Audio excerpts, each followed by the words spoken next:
Can I be profane? Please. Really? 100%. All right.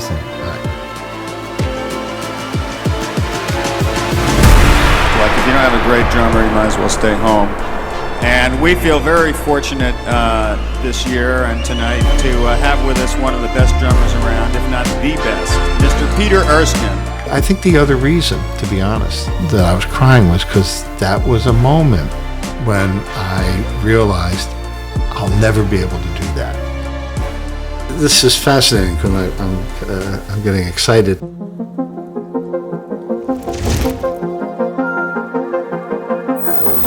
Boy, it's good to see you again. You too, man. It's been so long. It has been. And welcome to the Daddy Club. Oh, yeah. Thank you, man. And welcome to the Grandfather Club. That's amazing. Thank you. Huh? Yeah. And how old are your kids now? Our son is 40. Taichi is 40, and our Okay. daughter Maya is 35. Dang. Okay. And their birthdays are coming up pretty quickly. Wow. And And a 2-year-old grandchild. Maya's son, who's our grandson, Yeah. Leon, is going to be 2 years old in a few days. Amazing. I'm hitting the 18-month mark with my daughter. Unbelievable. Best thing in the world. It's amazing. Yeah. And I used to be the guy who was like, the latest I'll ever be to something is on time. That was always my mantra. It was like, I'm never going to be late. Yeah. And we scheduled for 10 a.m. today. I pulled up at 10:02, but now I've become a dad. It's like she gets that extra 2 minutes every time when she wants it. You know, it's interesting how that is very magnetic. Like she says something, I'm like, okay, everything else of importance falls away, and laser focus in on her. It's amazing.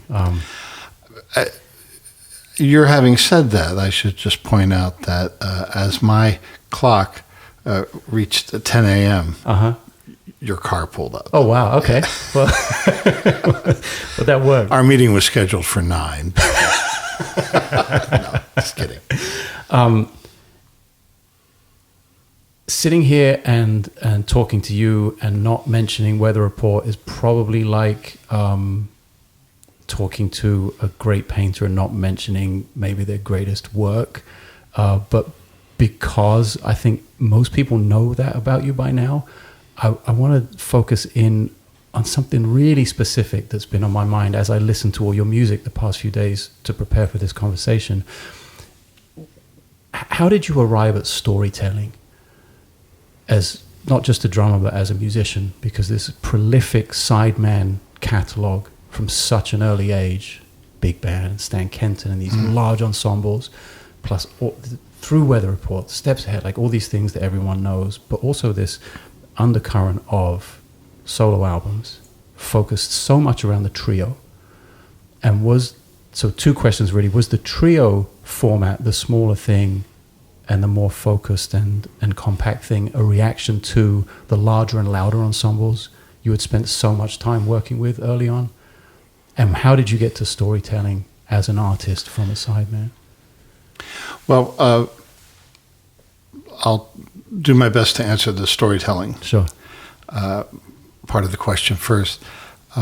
I think that was a direct result of Joe Zawinul's advice to me, which was, you should always compose when you play. And that combined with innumerable conversations with my best friend from high school, a director named Jack Fletcher. He's also a teacher of drama.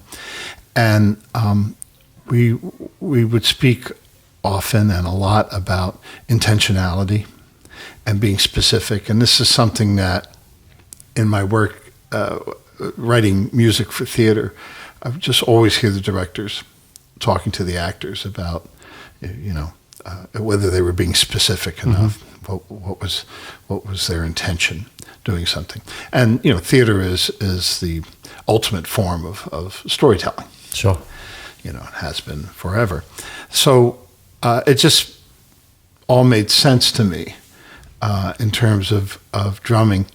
Now this wasn't any kind of noble quest. It rarely is, but it usually comes out of a dissatisfaction that we have when we hear ourselves back and just go, that's tired sounding, or that's dumb, or that feels pushed.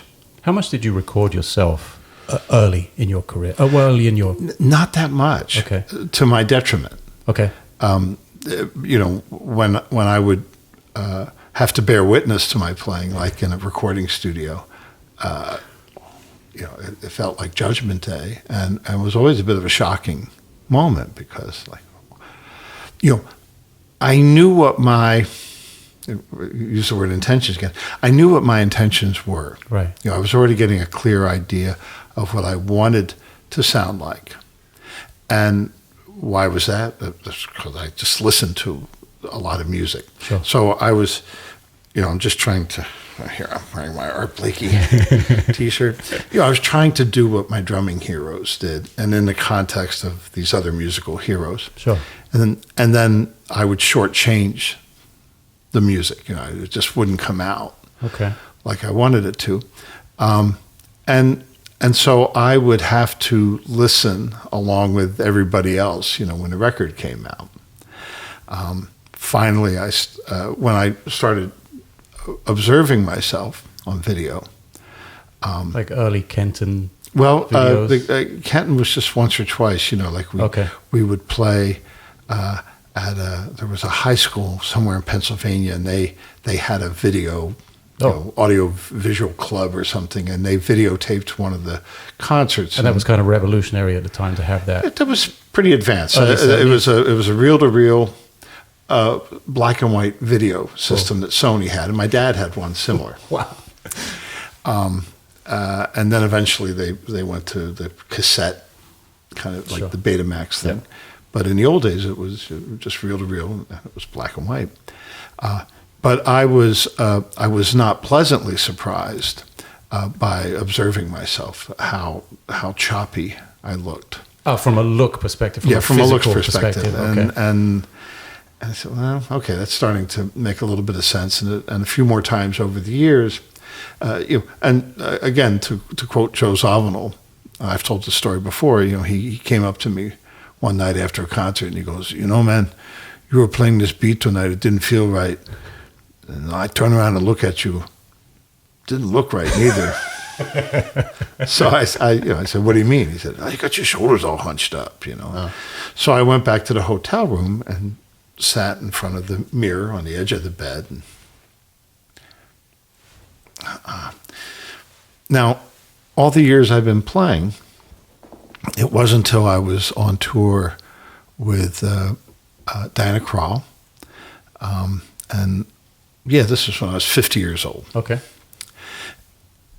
And my daughter was going to see an Alexander technique specialist. And Alexander, for those of you who don't know, that was the surname of the guy that developed this awareness of body posture and how it can either help or hinder the expressive process. That's about sure. Yeah.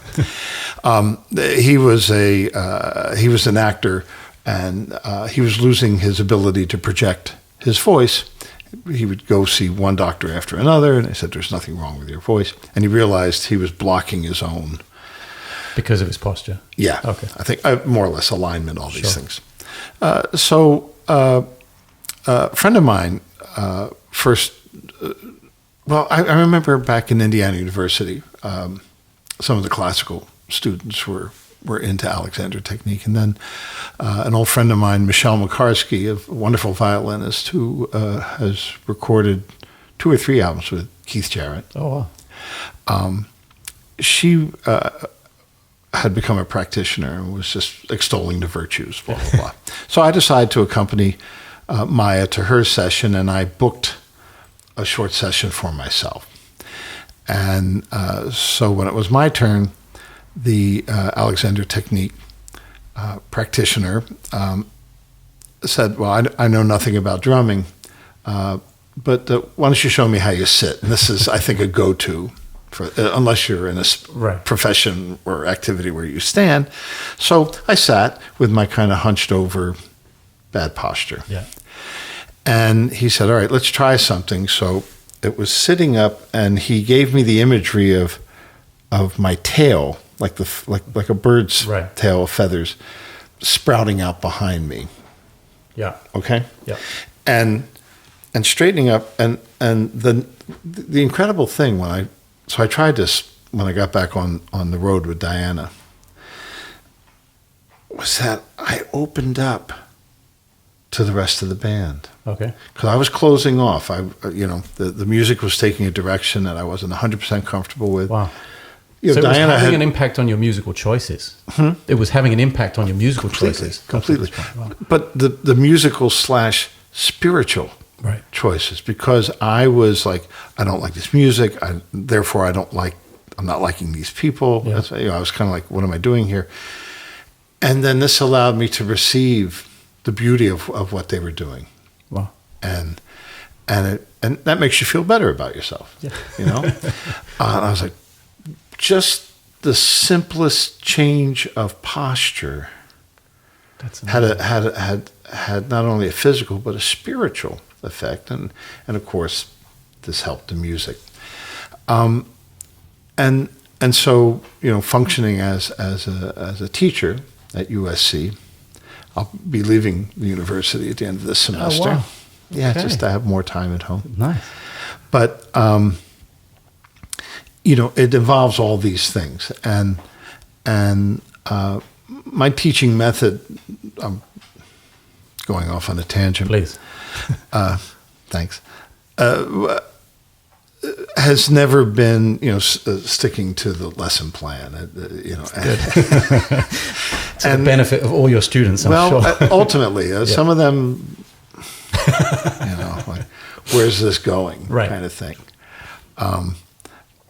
But it's always really rewarding to get the feedback. Finally, it's usually about a year or two after they've graduated, and all of a sudden you get these amazing letters. You're like, wow. Yeah. So, in terms of the storytelling, I would credit having been fortunate enough to work in the theater world, that both of my children work in the arts. My son Taichi is an editor, he's a film and video editor, and Maya is an actress and writer and director. And my buddy Jack,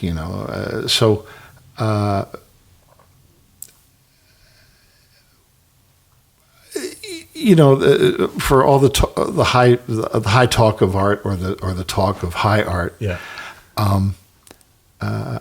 I think you'll agree with me that ultimately all we really need to do is just play what we want it to sound like. Right. Right? What do you want it to sound like? For sure.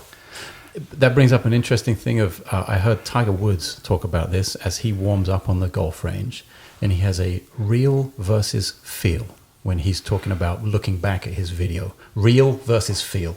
Feel. Yeah. Oh, okay. So he knows what it felt like when he hit the shot. We know what it feels like when we play, but what was the reality? I think we have a distorted perception of what is actually happening in the moment. And some, the best of us can, or best people, best players or whatever, can bring the real and the feel like really in line.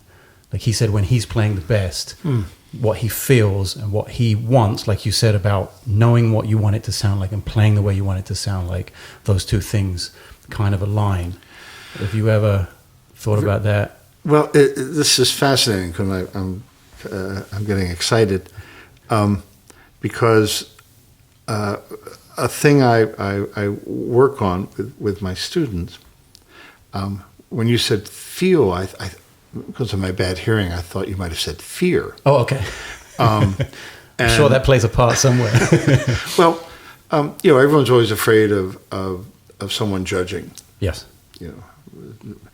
But if I'm playing and I'm in an enclosed room, and on the other side of the door, Steve Gadd's standing there. Mm-hmm. No, he's not standing there. Would that change? Right. No, the reality is it yeah. is what it is. And so once you can embrace that, well, he might be there, he might not. And if he's there, then that means he probably dug it. I mean, right. It's always a drag when you see somebody get up and leave. And leave. So I never get nervous if somebody's there. because I just, wow, that's nice that they're listening. But it was Bill Evans, the pianist, who said he did a series of interviews with his brother. Okay. And I think the brother asked about, does he play differently if it's a larger audience versus a smaller one? And he said he could be in a closet with no one else present, and it wouldn't change the relationship he's having with the music at that moment. That's amazing. Which is kind of a beautiful thing. See, I heard you once talk about Neil Peart, and talking about what he does in a stadium, a drum solo, keeping 50,000 people, and you said, I wouldn't know how to do that. No. But I disagree. Like, I think you would do great, first of all. But there is a certain element of that about being able to play to the room, not change what you are saying emotionally, or not changing your personality, but perhaps playing to the situation a little more that maybe comes with experience. This is the genius of drummers like Jeff Porcaro, J.R. Robinson. Mm-hmm. The list could go on and on. You're talking about studio guys? The studio guys. Yeah, okay. So studio drummers. Recording onto tape before we had the ability to adjust things using a computer. How they could come up with a part that worked the best for that song. And, James Gadsden, Hal Blaine. You listen to multiple takes that these drummers would do, and it's just phenomenal how focused they can stay and build on it. Now, another great drummer, but he straddled an interesting fence, was Earl Palmer, because Earl was a jazz guy, and I think he couldn't resist the improvisational urge. Now, when most of us jazzers do studio stuff, we get in our own way because we can't. It's very hard to play the same thing over and over. The joke is Shelley Mann defined jazz as someone never playing the same thing once. That's great. Yeah, fair play. But it's a blessing and a curse. Yeah, I think.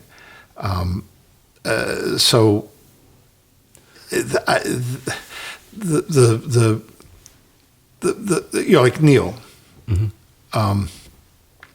he practiced what he did, and there's no judgment on that one way or the other. It's just the result is what counts, and one gratifying thing, and he said that not only he noticed it, but his band noticed it, was that he was taking more chances as a result of our working together. And I never got a chance to hear how that manifested. Okay. So you never heard the band live? No. Okay. No. Right before the lockdown, I was flying back from Vienna with my wife, and we had. It was one of those, you have to buy your own ticket kind of thing. So we found a pretty good business class deal on Air Canada. Gotcha. Like going through Toronto. Yeah, I know it well. Okay. So the flight from Toronto to Los Angeles, I noticed Geddy Lee and his wife. I assume it's his wife. A couple rows back on the other side, up in first, and I'm not sure what stopped me, because I could have, hey, I just want to express my condolences. Right. And then I was thinking I would give the flight attendant a note, please pass this. Sure. But the vibe I was feeling, like he didn't want to be bothered. I found out later, just a couple of weeks ago, Don Perry called me, and we realized, holy cow, Geddy was flying to L.A. The next day was a memorial service for Neil, and Don was saying, he felt really bad because I was supposed to have been invited and I wasn't, and if the Rush people had known. Oh, man. But Neil's one, Yeah. I don't know, the whole thing. And I said, oh my gosh, I was on the flight. Right. That's what he was doing. Sure. Coming to LA, I didn't know, because I didn't converse with him. And yeah, that was a sad thing, but I enjoy the memories of when Neil came and our follow-up conversations. Sure. After every session. It's interesting you talk about JR and Jeff Porcaro and those guys being able to make that part, create that part, and play it over and over again. I've last 3 days been listening to you nonstop in a multitude of situations, and yeah, okay, so with Kenny Wheeler and Dave Holland, probably not the same note combination played ever again. But what about when you get in a session for Magnetic, for instance? And when you're that period of the 80s and into the early 90s and sequences and... Well, I was trying to craft parts, and whenever I mean, that's what I'm asking, because it sounds that way. I was doing the best I could. I mean, and whenever I would throw in something dumb, I remember one time Mike Minieri turned to me on a playback, and he said it was really good up until that. He said, "Why did you do that?" I was like, I don't know. So good. I had but I had this beautiful moment, and I didn't understand it until years later. But I was a bachelor. I'm living in New York, and I've got this nice co-op apartment, and I put on this new album, I guess at the time. It was a Michael McDonald album, the one that had Keep Forgetting. Oh, wow. Okay. Big record. Yeah, big record. But the tune that I kind of zeroed in on was a song called That's Why. Okay. And it has Jeff playing. And I listened to it again. And I listened to it again, and I started crying as I was listening to it. And I like to think that the beauty of the performance, the perfection that I was hearing. So it was kind of like for me, it was like seeing the Pietà or something. It was just like. Wow. Holy cow. But I think the other reason, to be honest, that I was crying was because that was a moment when I realized I'll never be able to do that. This, as close as I like to think I can get to this, and the drumming was always competitive, and you Sure. kind of want to be the leader of the pack. Yeah. That's in some way, Sure. some angle. And it was this kind of wonderful moment, as painful as it was, realizing I'll never be able to do that. That's beyond the reach. Wow.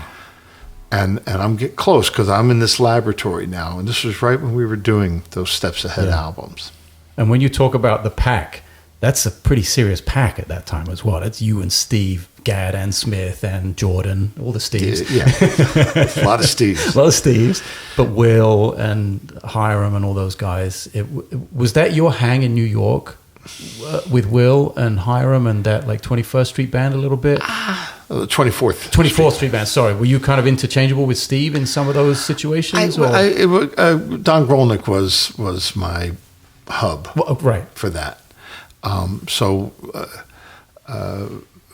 this is no exaggeration. Whenever I played with Will,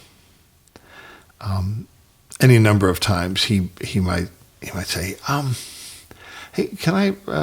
He would just quietly ask if he could redo his part. Okay.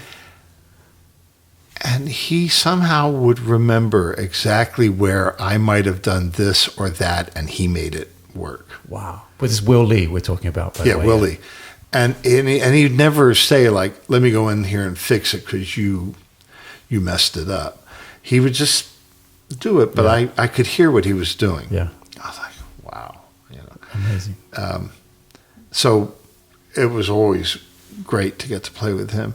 But New York was filled with incredible musicians. Yeah, of course. I just wonder what everyone kind of had their hub, like you say.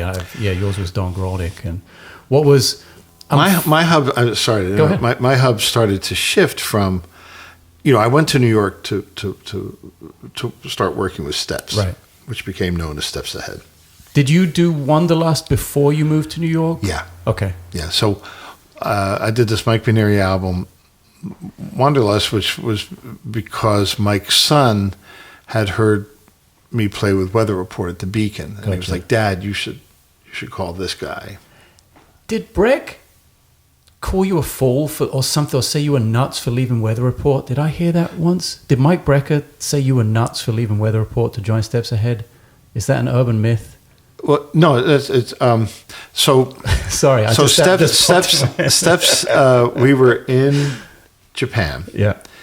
And I think we were doing a tour, and Kazumi Watanabe was playing with us. Yeah. And that's the first time I worked with Mike. Brecker or Minieri?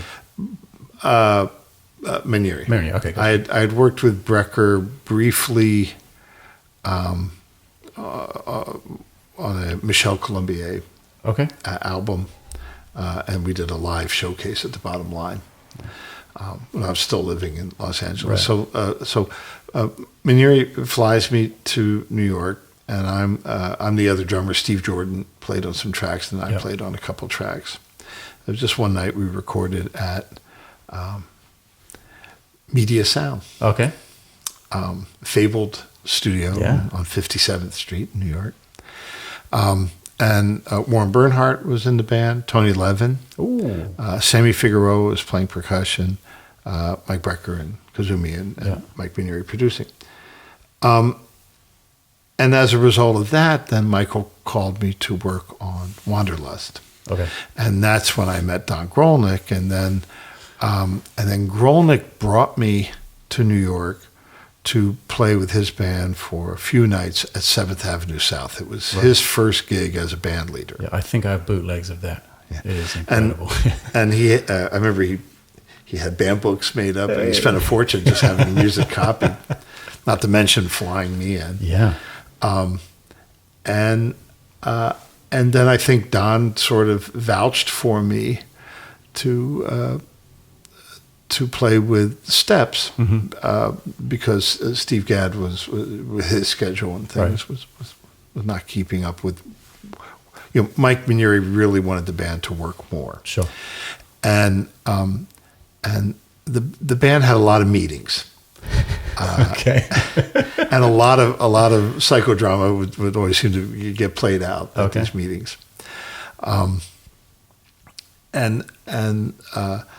Minieri wanted everyone to commit, make more of a commitment, and both Mike Brecker and Don Grolnick were of the mind. How did they put it? They said, "We'll be there for any gig you book. Just don't ask me to commit." Wow. Okay. Because that I want to know that if in Don's case, I remember he specifically mentioned, if Linda Ronstadt books me for something, I want to be able to do it. Yeah. But it was interesting because for Mike Minieri, it was this existential question: if this band's going to make it, we need to commit. And he was intrigued by Weather Report, and he saw me a little bit as I was a guy that could share a few secrets. Okay. Along the way, of this is how we did this, and oftentimes I'd say, well, what the band would do here is, sure, it's a clunky edit, but we'll just overdub a cymbal crash, and who cares? Nice. So at any rate, we're in Japan, and we had all just committed to doing a tour that upcoming summer in Europe. And then I get a call from Weather Report, the management, and they said, "Hey, Peter, Joe and Wayne have changed their minds. Because I committed to the tour because Weather Report was not on a break, going to do anything." And then they said they've changed their minds. They need to do some touring, just purely financial reasons, and I'm sure artistic as well. Yeah. so I said, well, my goodness, I've just committed to doing this other tour. And they just said very matter-of-factly, well, you need to make a decision. And when? And the guy was like, well, now. So I said, well, I'm going to keep my word with the guys I just gave it to. Right. And he said, okay, we understand. No problem. We'll let Joe and Wayne know. Damn. And so I hang up the phone. It was like in the evening, however late, 9 or 10 at night. It was dark, I remember, because it was like this time of year, February or March. And I'm a little bit dizzy. Yeah. Right? This is what, 5 years at this point you've been in the band? Yeah. More or less, yeah. Yeah. And I'm feeling immediately like, wow, this feels nice. Wow, I okay. like this. I'm like, wow. So I feel, well, I need to go for a walk. So I just step outside the room, and it's a big hotel, and I'm walking towards the elevator area, and there's Mike Brecker. And I said, Mike, guess what? He goes, what? I said, I just quit Weather Report so I can do the Steps tour this summer. And he just looked at me and he said, what are you, nuts? And then he walked away, and I wasn't expecting that reaction. Yeah. I thought, wow. And so that was that. And that one thing, I mean, we talk about Don Gronick a little. One thing I love about looking at the history, your recorded history, is these associations you have with, you know, it's not even a handful. It's like a bunch of musicians, maybe 15 or 20 musicians, but they are long-lasting relationships that have spanned sometimes a dozen, sometimes even 20 albums. When you look at Abercrombie, you look at Pasqua, you know, your trio with Carp, your trio with Derek, you know, there's these amazing relationships that have sort of woven through the decades. I want to go back to Marc Johnson. I know a lot of people are going to be bass players listening to this podcast, and it really sounded like you guys, of course it was unique, but it sounded like you worked something out. Like you figured some things out together. That seemed like a very important relationship of a bass player and a drummer. Can you talk about that? Is that accurate, or is that? That's very accurate. Oh, okay. I mean, uncannily accurate. When Mark and I were on tour, I mean, we met at a jam session that Ross Trout put together. Wow. And we did a gig, and I can't remember. I don't think Lyle was on it. Maybe Paul McCandless. It was in Poughkeepsie, New York. It was, and I just moved to the city, but it sure was fun. And when Mark and I started playing more and more with John Abercrombie, and then we would be doing touring, we talked about what we were doing a lot, and we would often be on these concert bookings that or billings where it was a festival where there was another band playing, and so we would listen to these other rhythm sections and then talk about what we liked and what we didn't like. So it wasn't just like, wow, that's not hip. But it was trying to find the things that really worked. Our shit separate. Right. Things you could implement. Yeah. So, for example, Joachim Kuhn had this trio with J.F. Jenny Clark, an amazing French bassist, and Daniel Humer. And it was pretty free. Yeah. And to me, it was like finding a hidden waterfall, and their playing was just like water coming down, and I couldn't fathom just how flowing it was. Wow. That there was never the wrong jagged. No matter, and it could be very rhythmic. It could be any number of things, but it just flowed so effortlessly. And that's where we began to figure out how to listen to one another without imitating one another when we played. So when Mark would do a thing like let's say the tempo, boom, boom, boom, boom, boom, boom, boom, boom, boom, boom, boom, boom, boom, boom, boom. So I'll tap the time.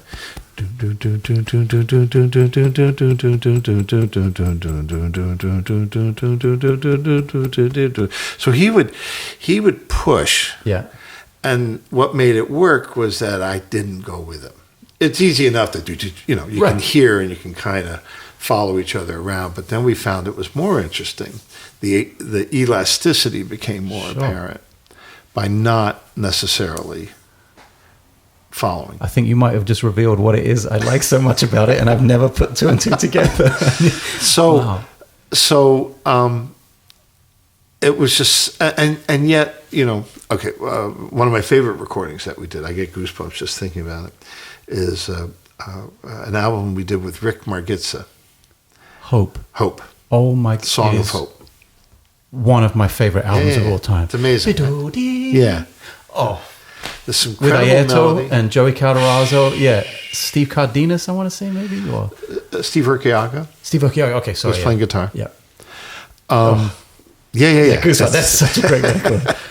So Marc's playing is so, for lack of a better word, noble.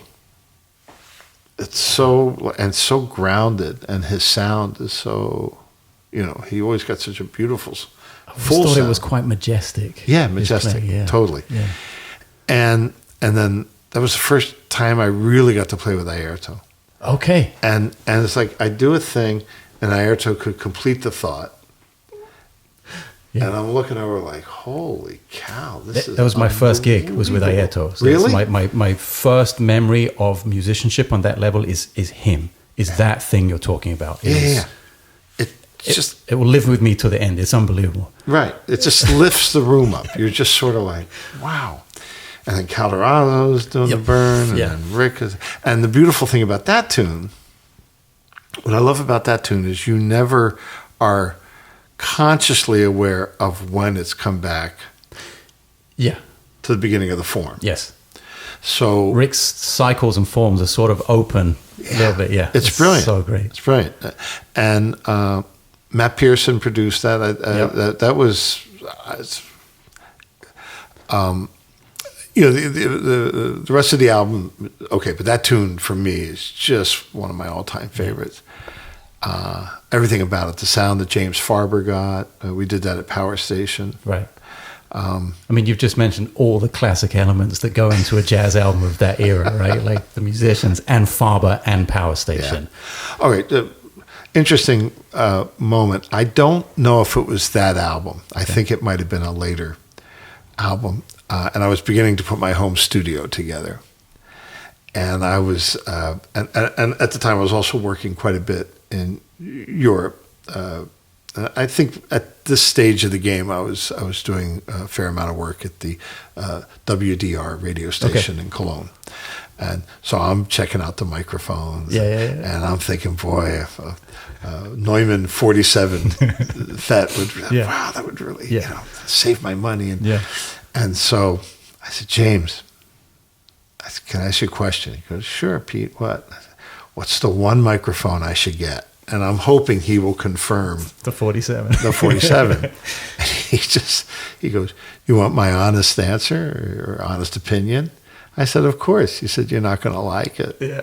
I said, what? He said, an SM57. I went, no. I said, really? He went, yep. Yeah. I said, why? He said, if I could only choose one microphone, he said, I would choose that. It can do everything and anything. And so, yeah. And did you know, according to my friends at Shure, that the mic element inside the SM7 is exactly the same as the 57? As a 57? Yeah. Wow. Just a different brains around it. Wow, okay. Yeah. I'm no expert. Me either. At any of this stuff, but it's. I know it's what fun. I like. I know what I like. Yeah. And but since we're talking about microphones, I'm going to introduce a topic that please maybe you would have gotten around to. But when I was doing the Steely Dan tour, Alive in America, right? Oh, that's the album yeah. from it. But we're playing much larger spaces than I was used to. And the drummer's first impulse is, when it's supposed to be loud, you want to fill the space, and it's impossible to fill that big of a space. And I just know myself well enough that if I push beyond a certain level, I'm just not happy with the way I play. Okay. Because I don't have the depth of technical resources to be able to play that loud for that long. Okay. I think when I was younger, I had pretty good chops. So even though Steely Dan, I was in pretty good shape for it, but I knew my limitations. Anyway, my mantra every night before I'd go on stage, I'd find a quiet place. Literally, I did this, and I would just say the name, Jim Keltner, over and over to myself. That's great. Let the mic do the work. Yeah. Right. And I would welcome if someone would correct me if I'm wrong here, but a microphone is a bit like a speaker. You've got the element that moves, and it can only move so far, right?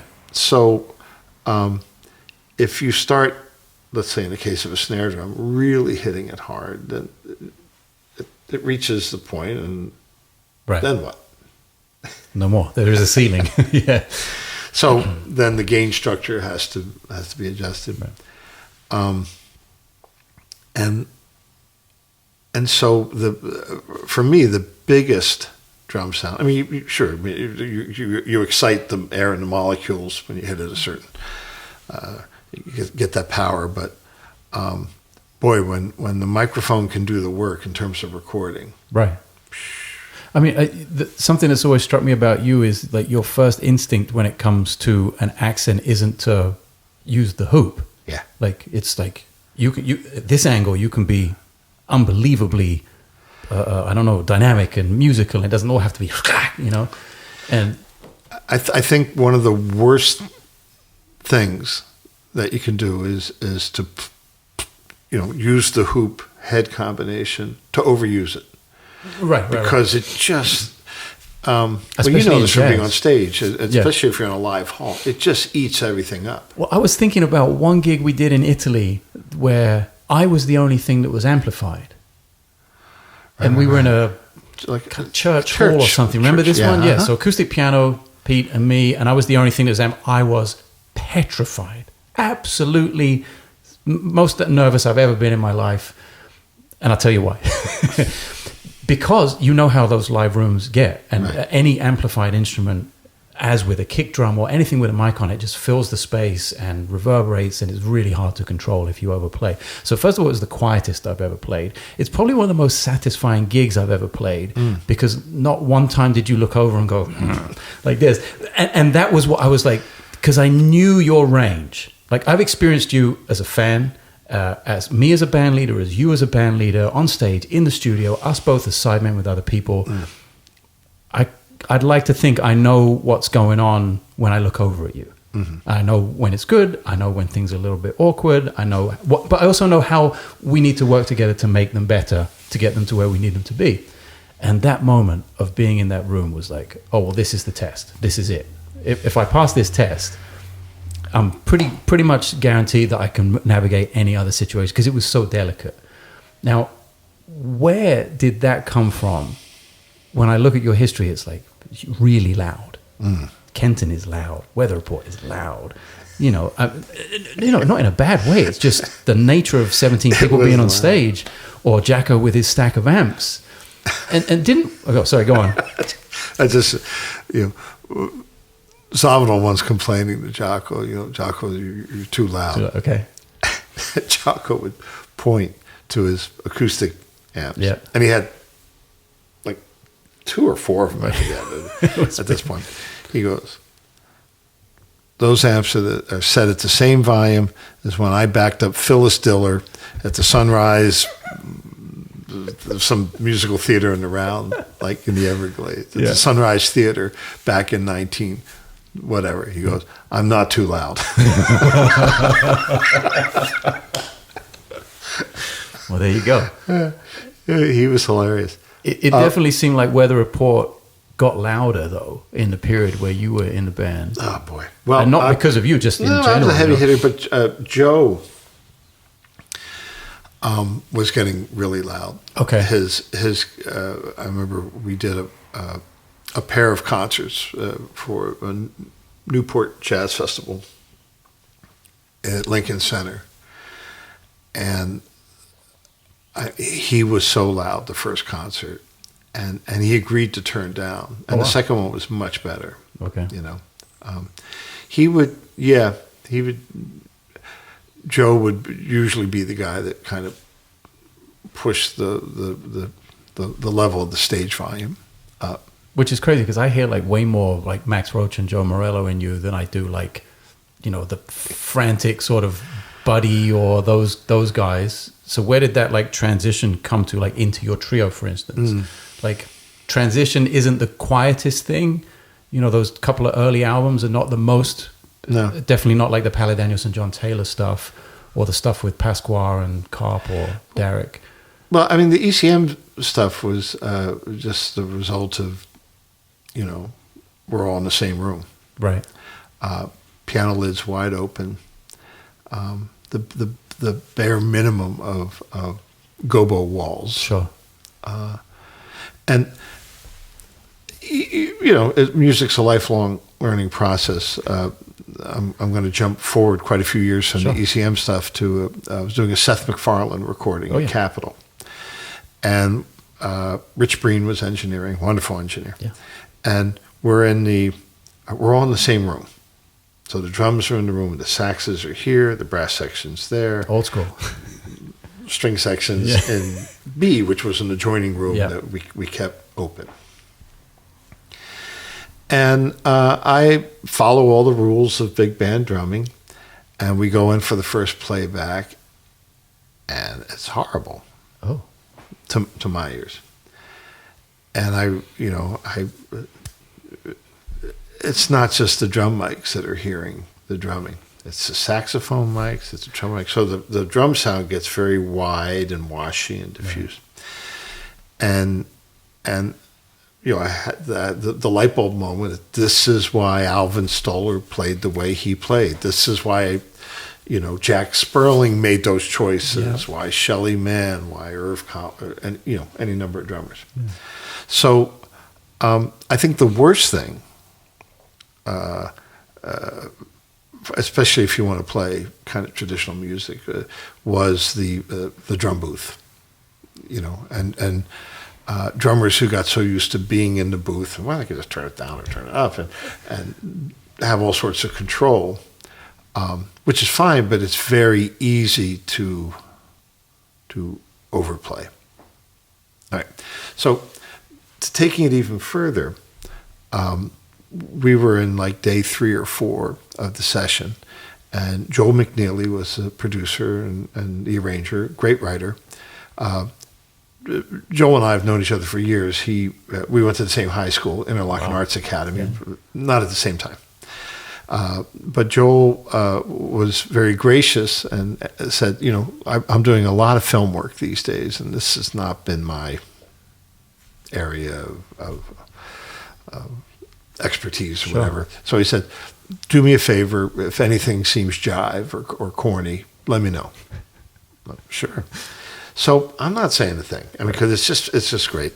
The drum parts were generated from the, I think, Sibelius files. So I'm seeing fills, but I'm not seeing what the brass are doing. So the drum parts weren't really crafted the way I want to see them. So I was spending a lot of time, getting out of where the drums were and through the forest of mic stands, whatever, and asking the trumpets, what do you have?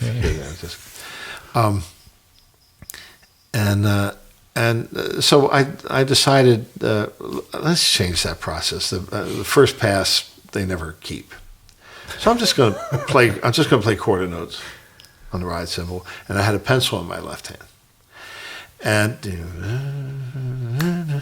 okay, something there. Yeah. I should know. So then I knew kind of where to look, and as I'm listening back, I could make the notations without being kind of caught off guard. Right. but it feels good. It feels really good. All right, Chuck Berghofer's playing bass. Oh yeah, and we do 3 takes, whatever, get the perfect take, and everyone's like kind of high-fiving, and everyone's happy, and I look over at Chuck, and I go kind of. He goes, "What, man?" I said, "It doesn't swing as much as the first time we played it down." He With goes, the pencil. "Yeah, you know something, you're right." So I went to Joel and said, "Joel, could we do this one more time?" He said, "Yeah, why?" I said, "I just think we can get it to swing more." "Sure, let's ask Seth." And Seth's having fun. He's like, "Yeah, Right. why not?" The trumpet players were not happy. yeah. But we do it one more time. And so we get, I'm just playing quarter notes. We get to the shout chorus, 8 measure. I'm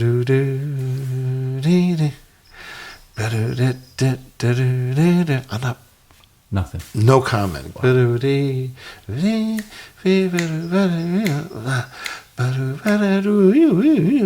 Pow. So I catch the last 8th note on the end of 4 of bar 8. That's it. Whole shout chorus, 1 note. And it's great. So, can I be profane? Please. Really? 100%. All right.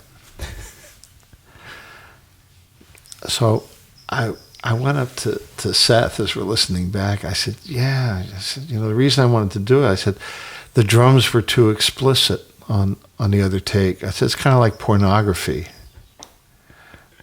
And without missing a beat, he just leans over. He goes, "Yeah, I know what you mean, man. A lot of us, we like to feel the pussy through the panties first." I don't know if we should keep this. That's so good, man. Oh, that should be the opening quote of the podcast, but that's great.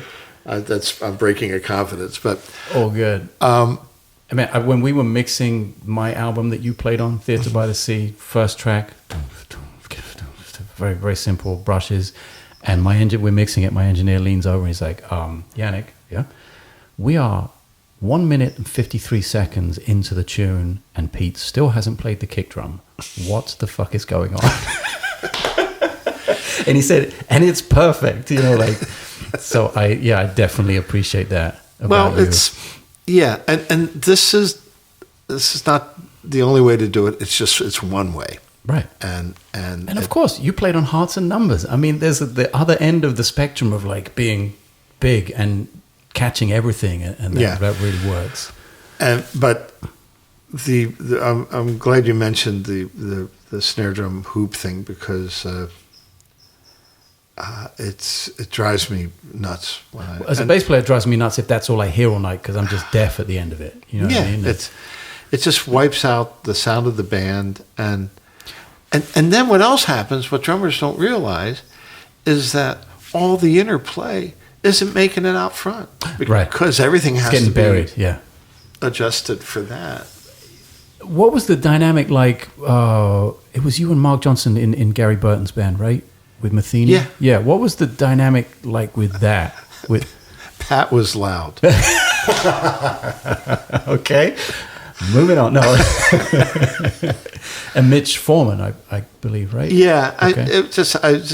Pat, guitar wasn't that loud, but his Roland.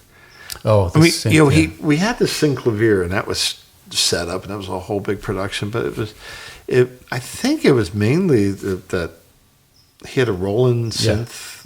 That was loud, super loud, huh? Yeah. Wow. It because of the way you guys play with Abercrombie and Sko and the bass desires. I always knew it was possible to have everyone in the right place. Yeah, mix wise. That never got too loud. Right. When we did the tribute to John Abercrombie, I was astonished by how loud a couple of the drummers, and it just and they're like, well, Sko's loud. Sko's not loud. Right. Sko's loud because the drummer is playing so darn loud. Yeah. I mean, I've played even recently, a few times with John, and we did a concert by now, maybe it's a year and a half ago or so, with Franco Ambrosetti. Scott Colley was playing bass. Yuri Kane was playing piano. live. It was. John's sensitive to That my was ear. gorgeous, yeah. He even has an album called Quiet. Like the guy can play quiet. You know, and the way like Adam Deitch plays. I mean, it's just boom. You know, and he's intense, but it's never. Yeah. Which is crazy because the situations in which he finds himself could lend themselves so easily to just bashing. But it's so intense at a low volume. I think that's what I like about you, Adam. Brian Blade is another great one. Cooking at a low volume is just like... The simmer gets so interesting. And that's yeah. why Adam's one of my favorite drummers. And Yeah. I told him so on Facebook, and he got bothered by it, I think. He said, come on, man, don't make me live up to that. He's a like, bad sorry. Because it just has this beautiful... all right, you guys want the master class? Yes, they do. Absolutely. Watch, and I know you've seen this, watch the Aretha Franklin Amazing Grace. Oh, yeah. Look at the body language Yeah. of the rhythm section. How relaxed they are. Yeah, it's amazing. Right? Yeah. And it's just like, you know. How was, talking about Sko briefly, how was your relationship with Charlie Hayden? I know you did that record Time on My Hands with Lovano. Is that right? Well, I was producing at the, but you know, I got to play with Charlie a few times. The last time was I think one of the last times he might have played. Oh wow! Dark Oles put together a thing at Vitello's. Okay. And Charlie showed up and then came up to play and then didn't want to stop. And it was just, it was wonderful. That's beautiful. Yeah. He, you know, Charlie kind of saw into the heart of things in a way that most of us just don't have the ability to. He strikes me like he didn't really care what anyone thought. You know what I mean? The way he played, it was kind of... Yeah, I to be honest, Janek, I don't even know if that's a term that, if he thought of it in those terms, even, right? You know. Oh well, I think actually, as I said it, I was like, well, most great musicians don't care what anyone else thinks. I think that's what makes them great musicians. But just when I think about the amount of people, even that ask me, or perhaps yourself as a teacher, about like, how do you break through into that area of freedom, into that flow state, into that, you know, just unbridled progression in your journey. I mean, you know, I learned a great thing from you. Uh-oh. When we were recording in Italy, and I was you came up to me very frustrated, and you said he didn't ask you to produce this, because I was and I realized, you know, I said, damn, he's right, you know. Right. And I had to step outside and think on that. Right. I thought I was starting to like just talk myself out of working in town here, because you know, it's funny. On one hand, people would come up to me, you know, Gene Cipriano, bless his heart. He said, Pete, he said, you know what I love about you? I said, what? He said, you don't give a shit. Because, you know, I would say something, and then people will turn around and like mouth like, thank you. Okay. And I would get frustrated, like, why am I the only guy speaking up about this stuff? Sure. And then I was doing this one recording, and the guy said, that's good, but I want the brush solo. I want it to be like really violent, really. And I kind of smiled, and I held up the brushes. I said, hey, you know, what you see is what you get. I said, I don't do that, you know. Wow. I'm sorry. So what restored my faith in recording was I got flown to Iceland. Very nice. And it was insane.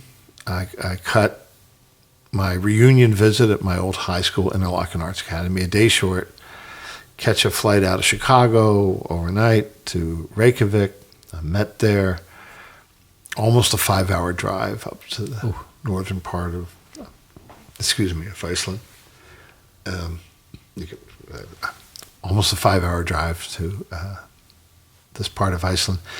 And the project was kind of a to highlight or create a calling card for this like in residence studio type of thing, whatever you call that. So there's this amazing hotel they've teamed up with and the studio, and they're not adjacent. I mean, because I don't think anything's adjacent in Iceland. And the keyboard players, they were a pair of synth players who worked a lot with Bjork, a couple of percussionists. Matthew Garrison was playing bass because he has family in Iceland. And then this wonderful singer who, for lack of... she reminded me more of Wayne Shorter than just about any music. And it was all kind of vocalese and improvisation. She was... And everything was improvised. Just start playing some, kind of, which could be a recipe for dumb. But man, it's just like this was fun. It was really, really fun. And then was just there a day and a half and flew back to here.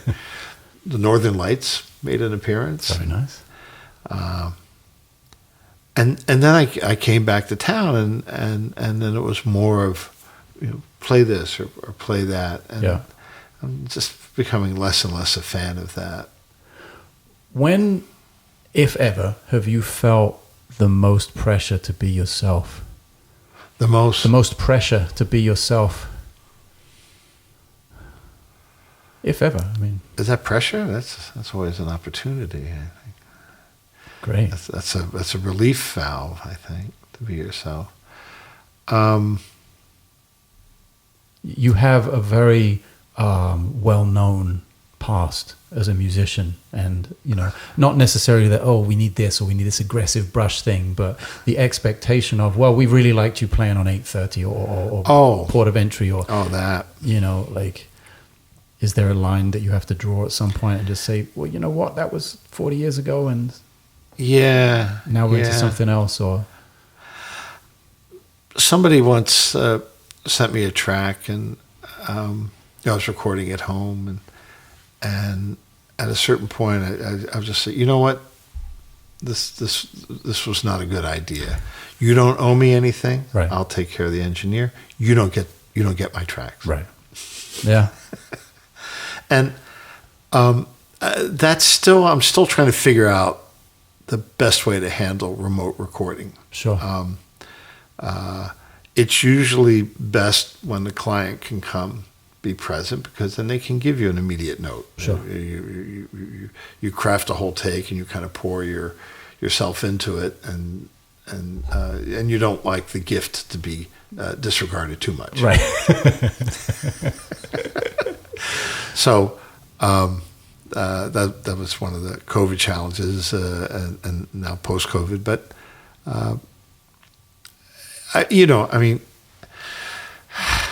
the very nature of recording has changed. We're all kind of making our own music, or becoming part of some film project, but there's not a whole lot of big budget records. No, forget it. Steve Smith did Vital Information. We did a new record a few months ago, and just to get the email and say we're going to be 6 days in the studio was astonishing in 2022. Yeah. To spend that amount of time making music in one place all together in the same room. Nice. What part of the country? We did it in New York. In New York? Yeah, and Garzone came down from Boston and played on a record, which was amazing, and many areas as well. Oh, fantastic. Yeah, it was... Oh, I can't wait to hear it. Man, yeah. We're playing next week, if you're around. Catalina's 3 nights. The tour starts, so... Could be a hang. Yeah. I know you and Steve go all the way back to... All the way back to camp. 1973, I think. Yeah. I've had many discussions. I met Vinny when I was on the Kenton band. Okay. He was in high school, and then at Berkeley I ran into him there. I knew a lot of. Am I right in believing that you played in orchestra with Kenny Aronoff?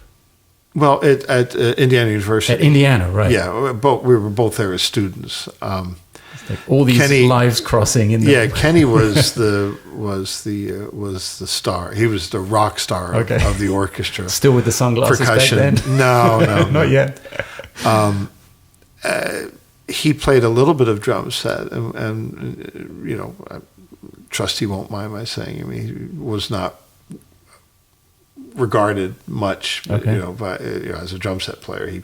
He was in some Blue Note, records tune cover band, and then he was in the Steely Dan cover band,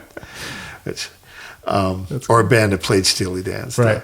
And then I remember shortly after I moved to Los Angeles, and I was in Weather Report.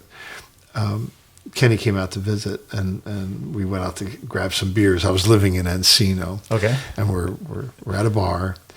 And basically what I remembered from the conversation was he said, yeah, I'm in this band and this guy's really busting my balls about the way I play. And you know, I don't know if I should stay in it or not. And I can't remember if I gave him advice one way or the other. My memory would like to think that, hey, well, that sounds good. Why don't you stick with it? You know, but anyway, that was John Cougar. Very nice. And but yeah, he was worked out. You know, credit Kenny that he had the fortitude and the humility to and it was his situation was not that different from Andy Newmark's. Okay. When the late Jim Gordon came in to play something, and Andy said, "Do you mind if I watch?" And Kenny did that. Do you mind if I watch? And learned. That's great. But when we were at school together, yeah, Kenny was incredible. Timpanist, marimba player. Tune percussion. Did the whole thing. So we did this one concert. Now, I returned to Indiana after being on the road with Kenton for 3 years. Right. So I had left the gig to come back to school. Everyone else, all my classmates, can't wait to leave school to get the gig. So I'm struggling a little bit with motivation and who am I, blah, blah, blah, all that stuff. Meanwhile, my teacher is very concerned about my touch because I got very heavy-handed. Okay. So he comes up on stage, Professor George Gaber, and goes up to Kenny, said, bravo, great job, shakes his hand. Went up to another percussionist, bravo, great job. It might have been Rebecca Kite. Then Judy Moonert, who became a well-known professor somewhere in Michigan. Bravo, great job. And so I'm waiting for my bravo. I played tempo blocks in this piece.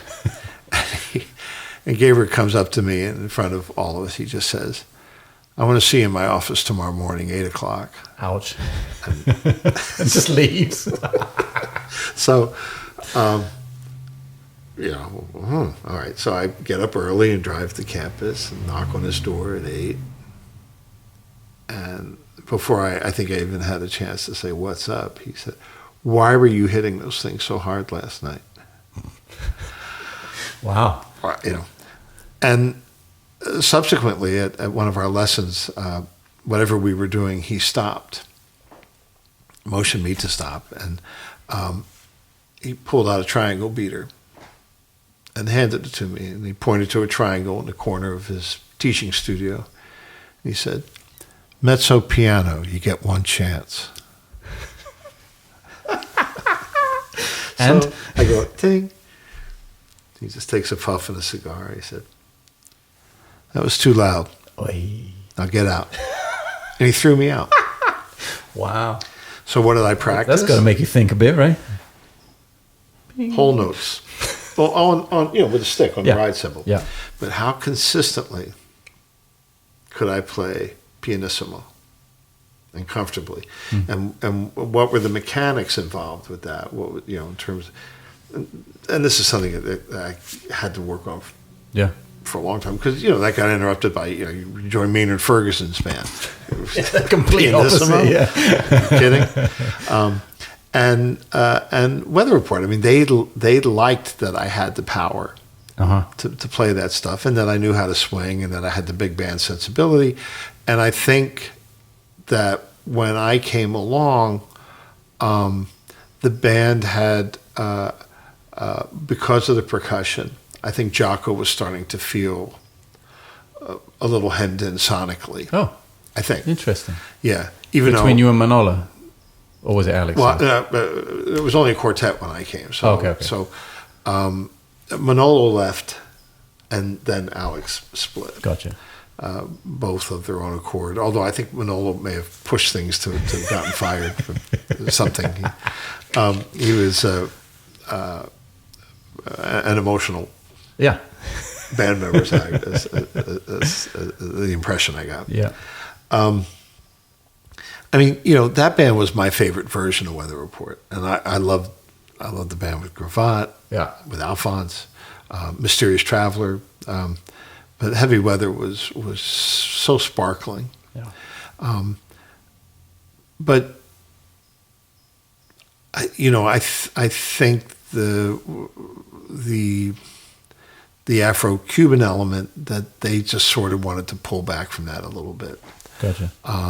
And so the quartet kind of provided a chance just for them to. I'm not my favorite drummer in Weather Report by any means. That's interesting. And that's not false modesty. I just I understand. You do the best you can. I understand. And I think some of it was actually quite good. Some of the jazz stuff. And some of it was me just still struggling to figure out. You talk about telling a story. How do you tell a story that's always going this way? Right. And it took a long time for me to realize that you can. So it's very interesting. Stories have chapters. Absolutely, and it's very interesting as a bass player. And maybe this is a advice to other bass players out there, to play with you as little or as much as I have, however you want to look at it. For me, it's more than I ever thought I would do. I've only experienced with you the max, full on, full force 1980 something Weather Report thing one time, which was when we played Trains, when we were on tour with Chuck Loeb in Tokyo. And you were transported to this other place, and me and Chuck talked about it. We never said anything to you. We were like, no, this is just, don't talk about this, just let it happen. And you were transported to this whole other place. Yeah, it sounded like Mike Brecker was on stage. It just sounded like there was some force in the room which was taking you to this place. And up until that point, and subsequently, I'd experienced a far less higher ceiling in terms of the dynamic with you. So that was really interesting to experience all of those things with you and understand. I remember that. Remember this? Yeah. And that was fun. That was a fun. Oh man, that was such a fun tour. And what? Oh no, you're gonna go wasabi? The sushi restaurant. Excuse me. What was? No. What the greatest moment? Sorry, we won't get into particulars, but that's fine. When he Oh yeah. popped open his chopsticks, the little obi wrapper just went flying right across the sushi chef's face. and you were seated next. You were in agony. I was dying because it was him and then me and then Chuck and you. And the chef was just looking like, and he's Japanese, so he's very respectful of, and that was a super high end place as well. Remember the guy who took us there, the coffee mogul? And it was like in the basement of the Shiseido. Yeah, exactly, opposite near Yamaha. Yeah, yeah. It was amazing food, but that was quite a comical thing. I want to end on one thought. Let's make it a musical one, not a wasabi one. Okay.